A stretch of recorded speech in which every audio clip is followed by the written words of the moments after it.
ओम शांति। आज के वरदान, बाप दादा के वरदान अपने मीठे बच्चों के प्रति। डेट 8 अगस्त 2024। वरदान है, बेहद की वैराग्य वृत्ति द्वारा सर्व लगावों से मुक्त रहने वाले सच्चे राज ऋषि भव। बेहद की वैराग्य वृत्ति द्वारा सर्व लगावों से मुक्त रहने वाले सच्चे राज ऋषि भव। राजा भी बनना है, ऋषि भी बनना है। राजा किसको कहते हैं, ऋषि किसको कहते हैं? जो सदा सुख अनुभव करने का चाहना रखता है, सुख में रहता है और सुख बढ़ाने के लिए सोचता है, सुख का परसेंटेज, वो है राजा। ऋषि कौन है?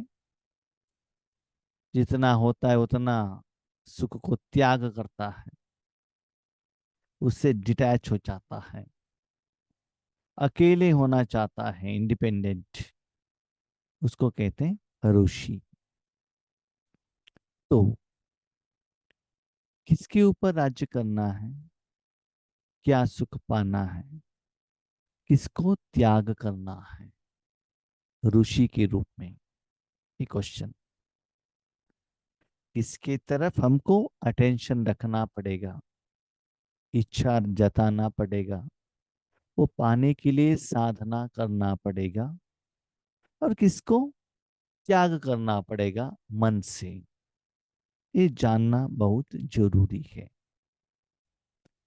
जो हमको सुख देता है, हमारे अकाउंट में जमा होता है, उसकी तरफ हमको अटेंशन रखना है। जिससे हमारा हेल्थ वेल्थ हैप्पीनेस खराब होता है, माइनस होता है, उसको त्याग करना पड़ेगा। तो बाबा कहते हैं, बच्चे देखो, दुनिया का जो इंद्रियों का सुख है ना, उसमें ऋषि बनो। कितना? बेहद के वैराग्य। तीनों लोकों में कोई भी चीज, कोई भी व्यक्ति, कोई भी कर्म, कोई भी कर्म का फल, इसका कोई इच्छा नहीं है मुझे। वैराग्य। 84 जन्म में सभी अनुभव करके अभी काफी हो गया है, उसका जरूरत नहीं। अभी नया जिंदगी, नया संसार, नया परिवार, नया दुनिया, नया कर्म, नया सेवा, उसमें अपने को लगा देना। जैसे कोई एक स्त्री रहती है, शादी करके पति के घर में आती है, तो पति पति के परिवार के तरफ उनको अटेंशन रखना पड़ता है। उसका तो पहला जो जिंदगी है, माँ बाप भाई बहन फ्रेंड्स, उनके साथ जितना चाहिए उतना। ऐसा नहीं कि संबंध को कट करो, ऐसा नहीं। लेकिन आगे जो भी जीना है इस परिवार के साथ, इस परिवार के कल्याण के लिए खुद भी आगे बढ़ाना और इस परिवार को भी आगे बढ़ाना। ऐसे ही बाबा कहते हैं, बच्चे, दुनिया के कोई भी साधन, कोई व्यक्ति, कोई कर्म आपको अट्रैक्ट ना करे कि मुझे ये चाहिए वो चाहिए, बिल्डिंग चाहिए, गहने चाहिए, नाम मान शान चाहिए, पोस्ट एंड पोजीशन चाहिए, नहीं। ये आ गया, खींचेगा। जितना खींचेगा उतना आप भगवान से दूर होंगे, भगवान के प्यार से दूर होंगे। भगवान में मन रखना, साधना करना, सेवा करना, और जरूरत के अनुसार जो चाहिए बाबा आपको देता रहेगा। दुनिया में रहना, साधन को यूज करना, लेकिन मालिक होकर नहीं, डिटैच होकर यूज करना, है ना। इसके लिए बाबा कहते हैं, सच्ची राज ऋषि भव।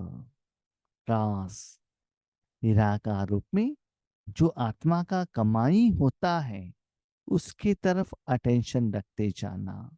इसलिए बेहद का वैराग्य वृत्ति, यहाँ तक भविष्य में सतयुग में आपको जो शरीर के लिए जो सुख मिलने वाला है उससे भी वैराग्य। लेकिन ये वैराग्य कब आता है? इसके पहले भी हमने बहुत बार डिस्कशन किया है। ऑलरेडी आप जो सुख अनुभव कर रहे हो उससे भी अच्छा सुख आपको मिलने लगेगा, तो पहले लेवल के सुख के ऊपर आपको वैराग्य आएगा। जैसे 3 टायर एसी में आप जाते हैं तो स्लीपर में आपको वैराग्य आएगा। 2 टायर एसी में जाते हैं तो 3 टायर में वैराग्य आएगा। इसी ईश्वरीय सेवा साधना पुरुषार्थ तपस्या करते करते करते ऐसे सच्चे सुख का अनुभव आपको होना चाहिए। उसके आधार पर आपको तन धन जन साधन सभी मिलना चाहिए। जैसे ब्रह्मा बाबा ने सब कुछ यज्ञ को दे दिया, उसके बाद बाबा ने क्या सोचा, जो मैं ईश्वरीय सेवा कर रहा हूं उसके लिए बाबा मुझे ये सभी दे रहा है, तो ऐसे सब कुछ समर्पण कर दो। तो चेक करो, दिन में ड्रामा के अनुसार बाबा जो भी देता है, तन के लिए मन के लिए कपड़ा जो भी है उससे संतृप्त हो। लेकिन साधना उसमें संतृप्त नहीं, उसमें और भी चाहिए और भी चाहिए और भी चाहिए, और भी कमाई करना है और भी दान करना है। हर रोज जो बाबा कहता है मुझे उसको अप्लाई करना है, उसमें राजा कमाई करो, स्टॉक करो, अपने खजाने को बढ़ाओ, दान करो, समस्या का समाधान करो। इसको कहते राजा। ऋषि कुछ भी नहीं चाहिए, नहीं चाहिए, नहीं चाहिए। अभी तक आपने जो किया तन धन जन के लिए, उसमें बेहद का वैराग्य वृद्धि। तो चेक करो अपने जिंदगी में आपका मन किसके तरफ भाग रहा है। राज ऋषि अर्थात एक तरफ राज, इस तरफ आत्मा की तरफ, आत्मा की कमाई की तरफ, आत्मा के परिवार की तरफ, आत्मा की तपस्या जमा सेवा की तरफ, उसके ऊपर राज्य करना। दूसरी तरफ आत्मा के पीछे परमात्मा है ना, दूसरी तरफ क्या है, तन है, धन है, धन जन है, दुनिया है। एक तरफ है परम धाम, दूसरी तरफ है स्थूल वतन। एक तरफ में है राम, दूसरी तरफ है रावण। एक तरफ में है आपके साथ में आत्माएं, दूसरी तरफ है शरीरधारी। एक तरफ है आत्मा का ओरिजिनल गुण, दूसरी तरफ है 84 जन्मों का संस्कार। ठीक है। तो दूसरे तरफ ऋषि अर्थात बेहद के वैरागी, जिससे आपको दुख होता है उसको त्याग करना पड़ेगा ना। अभी हमको पता चलता है कि क्या भोजन खाने से तबीयत खराब होता है, उसको त्याग करो, इससे आपको माइनस होता है। अगर कहाँ भी, चाहे अपने में, चाहे व्यक्ति में, चाहे वस्तु में, कहाँ भी लगाव है तो राजऋषि नहीं। इस दुनिया के कुछ भी चाहिए, कोई व्यक्ति आपको अच्छा लगता है, भले ईश्वरी परिवार का मेंबर हो, भले वो बहुत अच्छा ज्ञान सुनाते हैं, योगी है, जो भी है, लेकिन अट्रैक्शन नहीं रहना चाहिए। कोई भी वस्तु वो चाहिए ये चाहिए नहीं, ड्रामा के अनुसार जो मिलता है उसके लिए खुश। ओके। सेवा के लिए कुछ चाहिए तो बाबा से पूछो। आपको जरूरत है तो बाबा दिलाता है, जरूरत नहीं है तो बाबा नहीं दिलाता है, उसमें चुप रहना है। तो इसीलिए अपने से भी कुछ चाहिए करके मन में नहीं रहना चाहिए। तो चेक करो, दुनिया की कोई साधन आपकी तरफ अट्रैक्ट होता है। नया बिल्डिंग चाहिए, मुझे लोग रिस्पेक्ट देना चाहिए, मुझे लोग ओम शांति कहना चाहिए, स्थूल में हो सूक्ष्म में हो, कुछ खाने का, घूमने का, देखने का, सुनने का कोई इच्छा है, या सिर्फ ईश्वरीय सेवा में अपने तन मन भगवान के हाथ में अर्पण करना है। ईश्वर की तरफ है या दुनिया की तरफ है। देखो बच्चे, एक सेकंड में सीता के मन में सोने का हिरण ने अट्रैक्शन किया, तो क्या हुआ, आपने देखा होगा ना, सुना होगा ना। जिसका संकल्प मात्र भी थोड़ा लगाव है, उसके दो नाव में पांव हैं, फिर न यहाँ के रहेंगे न वहां के रहेंगे। इस तरफ इंद्रिय सुख भी चाहिए, इस तरफ अतीन्द्रिय सुख भी चाहिए। माँ के घर भी चाहिए, पति के घर भी चाहिए। वो कैसे होगा? एक तो डिसाइड करो ना। हम्म? शादी करके आ गई तो यहाँ ही घर, आपके माँ के घर में ही रहना है तो शादी मत करना, वहां ही रहना। तो एक चॉइस करो ना कोई। ओके। आपने ज्ञान पकड़ लिया तो भक्ति को टच मत करना, भक्ति पकड़ लिया ज्ञान को टच मत करना। एक पाँव इधर एक पाँव उधर रखेंगे तो कैसे होता है बताओ? किसी में भी आप ठीक से सुख को नहीं ले पाते हो। इसलिए बच्चे चेक करो, इंद्रियों के सुख की तरफ हो, अतीन्द्रिय सुख की तरफ हो, आत्मा की कमाई की तरफ हो या शरीर की कमाई की तरफ हो। क्वेश्चन, बाबा ठीक है साधना करेंगे, लेकिन शरीर के लिए भी तो धन चाहिए ना, भोजन चाहिए ना, वो भी लौकिक परिवार है ना, उसको भी संभालना पड़ता है ना। चुपचाप एक जगह पर बैठकर मेडिटेशन करते बैठने से शरीर का पेट भरेगा क्या? तो बाबा कहता है बच्चे, सब कुछ करो लेकिन निमित्त होकर करो। आपका मालिक भगवान है, उन्होंने आपको जॉब दिया है, ऐसी सारी जिम्मेदारी उनको ट्रांसफर करते हुए आप करो। मैं और मेरापन में रहकर मालिक होकर करेंगे तो उसके असर आपके ऊपर पड़ जाएगा। Follow father. शिव बाबा ने ब्रह्मा बाबा के तन में आने के बाद ब्रह्मा बाबा ने सब कुछ कराया ना, बिल्डिंग बनाया, लेकिन कभी बाबा ने कहा मेरा बिल्डिंग बन रहा है? नहीं है ना। बाबा के बच्चों के लिए बिल्डिंग बन रहा है, बाबा के बच्चे आए हैं। पहले तो ब्रह्मा बाबा का छोटा परिवार था, उसके बाद कितना बड़ा परिवार बना। हर एक आत्मा का पालना करते थे, भोजन खिलाते थे, उनका तबीयत पूछते थे, तबीयत ठीक नहीं तो हॉस्पिटलाइजेशन करते थे। हर रूप में जो तन का भी पालना करते थे, मन का भी करते थे, आत्मा का भी पालन करते थे। लेकिन अपना भाव नहीं आया। जैसे अपने परिवार में कर्म करना और ऑफिस में कर्म करना, वो डिफरेंस है ना। ऑफिस में मालिक कौन है? जो वो जो ऑफिस हो या बिजनेस हो, उसका जो मालिक है उसके लिए आप करते हो। उसमें प्रॉफिट एंड लॉस के लिए वो जिम्मेदार है, आप जिम्मेदार नहीं हो ना। इसलिए बाबा कहते बच्चे, दो जगह पर पाँव नहीं रखना, रखेंगे तो आप सफल नहीं हो सकेंगे। इसलिए राज ऋषि बनो, बेहद के वैरागी बनो, अर्थात एक बाप दूसरा न कोई, यह पाठ पक्का। तेरा माता पिता गुरु शिक्षक फ्रेंड परिवार सब बाबा है, दूसरा कोई नहीं। हाँ, ऐसा नहीं कि टेम्पररी वैरागी बनना, ऐसा ये बहुत शो चल रहा है टेम्पररी वैरागी। तो क्या है टेम्पररी वैरागी?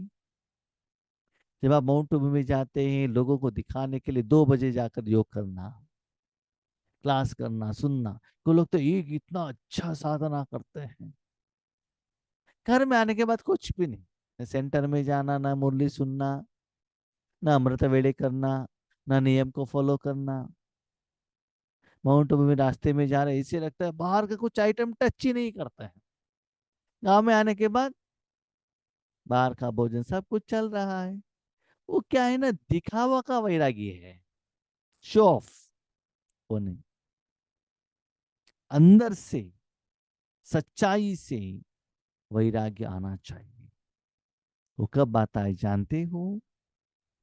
जब तक इस दुनिया से डिटैच होकर आप आत्मा बनकर परमात्मा का साथ का अनुभव नहीं करते हो ना, तब तक वो सच्चे रूहानी सुख का अनुभव नहीं होता है। जब वो सुख का लेवल इंप्रूवमेंट नहीं होता है, तब तक ये जो इंद्रियों का सुख को त्याग करने के लिए आप रेडी नहीं होते हो। आपके पति आपके माँ बाप से भी ज्यादा प्यार करते हैं, आपको फ्रीडम देते हैं, अधिकार देते हैं, तो ऑटोमेटिकली माँ बाप को फोन करना बंद कर देते हैं। हाँ, संबंध तो रखते हैं लेकिन ज्यादा कांटेक्ट नहीं रखते हैं। तो ऐसी ही बाबा कहते हैं बच्चे, भगवान के साथ निराकार सुख पाते रहना। जो भी आपके पास आता है भगवान का प्रसाद समझना। जैसे ब्राह्मण टेम्पल में जो पूजा करता है, क्या करता है कि जो भी मुझे मिल रहा है भगवान के कारण मिल रहा है, ऐसे सोचता है ना। तो ऐसी मेरा एक बाप दूसरा ना कोई, एक पाठ पक्का करो। जो भी करना है भगवान को पूछ कर करना है, उनकी श्रीमत के अनुसार करना है। तभी आपको कहेंगे राज ऋषि। माना देखो, ब्रह्मा बाबा पहले कैसे थे? सूट बूट पहन कर ऐसे भोजन खाना, कार में जाना, कैसा था शरीर के लिए। उसके बाद सिंपल कपड़ा, सिंपल भोजन, नीचे सोना, और अंदर रूहानियत में इतना कमाई, इतना दुआएं, इतना मस्ती, इतना पदमा पदम कमाई, इतना सुखी थी। जो जायदाद उनको मिल रहा था वो खुद अनुभव होता था ना। इसलिए इतना अच्छा बिजनेस को उन्होंने त्याग कर दिया, ज्ञान रत्नों से खेलने लगे। इसीलिए ये नया परिवार के साथ जिंदगी बसा लो, उनके साथ रहो। तब देखो बाबा कितना सुंदर रूप में आपको ऊपर उठाता है। तब दुनिया में ये जो भी है ना, वो सभी दिखावा है, आपको पता चलता है। स्लोगन, क्रोध अग्नि रूप है, जो खुद को भी जलाता और दूसरों को भी जला देता है। अग्नि क्या करता है? अभी कोई दिया जलाने के लिए आप अग्नि जलाओ तो क्या होता है? जो मैचेस है ना, खुद भी जलता है, दूसरों को भी जलाता है। इसलिए आपको गुस्सा आया तो उसका असर आपके ऊपर भी पड़ेगा, उसका प्रभाव वायुमंडल वातावरण में भी पड़ेगा, और आपके साथ में रहने वालों के ऊपर भी पड़ेगा। एक जगह पर वहां क्या है, अग्नि लग गया है तो क्या होता है, जो भी चीज आता है ना वो जलाते जाता है, जलाते जाता है, जलाते जाता है, कुछ भी हो। अग्नि जब एक बार फैल जाता है ना, वो नोट हो या डेड बॉडी हो, या इसमें जिस बॉडी में आत्मा हो या टेम्पल हो, कुछ भी नहीं देखता है, वो जलाते ही जाता। ऐसे ही स्थूल अग्नि स्थूल चीजों को जलाता है, और मन में रहा हुआ क्रोध रूहानी निराकार आत्मा को, निराकार मन बुद्धि को, स्थूल शरीर को, वायुमंडल, साथ में रहने वाले आत्मा, सारे एनर्जी को भी जला देता है। तो लॉस होता है। इसलिए जितना गुस्सा आता है ना, तुरंत उसको क्या करो, पानी डाल दो। ठीक है? तब क्या होगा, वो गुस्सा शांत हो जाएगा। जैसे लौकिक में भी देखते हैं ना, जितना अग्नि आता है तुरंत गवर्नमेंट वाले आके उस अग्नि को बुझा देते हैं। नहीं तो क्या होता है, और भी लॉस करेगा ना। इसीलिए कोई आत्मा के प्रति आपको गुस्सा आता है, कोई सिचुएशंस परिस्थितियां से आपको गुस्सा आता है, यस, जो होता है मेरे लिए कल्याण के लिए कल्याण है, ऐसे कुछ ना कुछ अपने मन से कहते हुए उस गुस्से को शांत करने के लिए ट्राई करो। ओके, अब शांति।